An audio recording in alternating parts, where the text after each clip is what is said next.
Welcome to the channel. I've got the Omega Speedmaster Professional. This is the classic Moonwatch, as you can see here. Legendary Moonwatch on the box.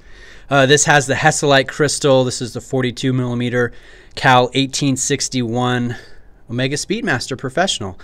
And I want to make this video and just kind of share with you some interesting things about this watch in case you're interested in buying this exact classic Moonwatch.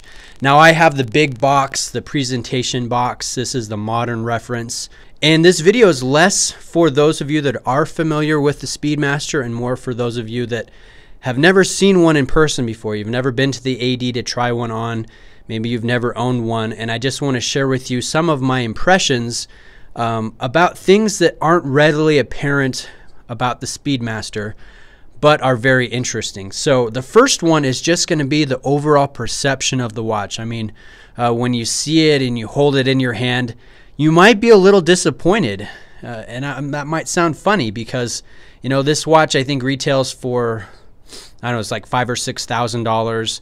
Gray market, they're like $3,700. It's not a cheap watch, and this is a grail level watch for a lot of people. So just the fact that this has a very high price point and the watch community as a whole holds it in high regard, you may think you're getting some uber luxury piece that has amazing fit and finish and all this, you know, accuracy and quality of materials. And frankly, you might be disappointed if you have that view, because this is it kind of feels just like a vintage watch that was made in the modern era. I mean, it has a Hesalite crystal, which is not a sapphire crystal. It does show scratches and marks. You do have a basic Lamania chronograph with a cam actuated lever for the chronograph feature. It has a plastic brake in it. It's not a chronometer. It's not particularly accurate, and it has a low beat frequency. It's a non-hacking movement. So, I mean, you look at the movement, you look at the materials, you look at your aluminum bezel insert here, and you might be thinking, hey, where is all the tech? Where's all my money going? You might have that impression. And I think that's why some guys, you know, they buy the Speedmaster because they really want to try it. It's been talked up online.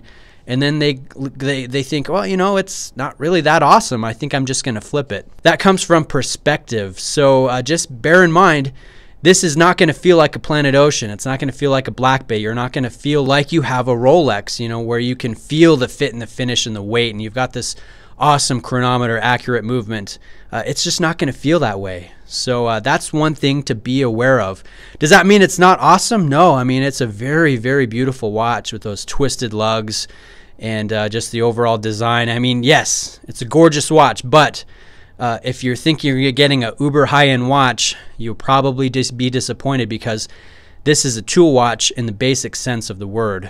Now, something else that's kind of interesting is this Hesalite crystal, which you can see is a nice bubble crystal. It raises proud of that bezel there. It looks great from different angles. You do get reflections on it. It's a very dynamic looking crystal. But if you have an authentic Omega sourced Hesalite crystal, you're going to notice on a macro level there is a micro logo just over the central hand stack. You can see it if you get it in the right light. It's really cool to see that. I mean, it's similar to the micro etched, the laser etched crown that you get on a Rolex factory crystal. This has a similar thing right in the center of that Hesalite crystal, and I think that's pretty cool. Now, the last thing that I want to mention here is going to be your bracelet. Now, this has a modern Omega bracelet, so it's, you know, it's got a nice thick machined clasp. I do have screw links putting the links together, so there's a screw on either side of the link with a pin in the middle. It's a well-made bracelet. You can see there's just a little bit of flex and play to it. There's nice engraving work here. There's debate as to whether or not these are machined in China now. You can see, if you go searching online, you can see receipts that show Omega's sourcing end links and different things from China, which wouldn't exactly surprise me, but the quality is very nice on this bracelet.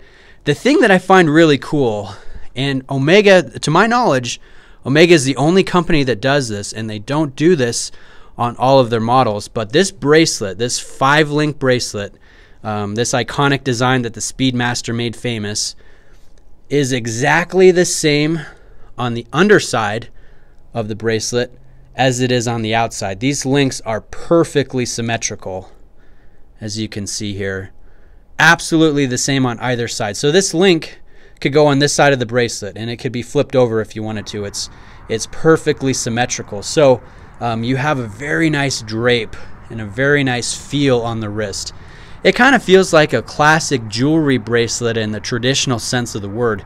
It's very interesting. I kind of really dig that this bracelet's exactly the same on both sides, inside and out. That's pretty cool. So anyways, those are just a few thoughts that might not be readily apparent or readily visible on the Speedmaster, but I hope you guys that are researching this model, I hope you found the video enjoyable and helpful, because this is a really cool watch, and doing your due diligence before you buy is kind of a fun thing to do.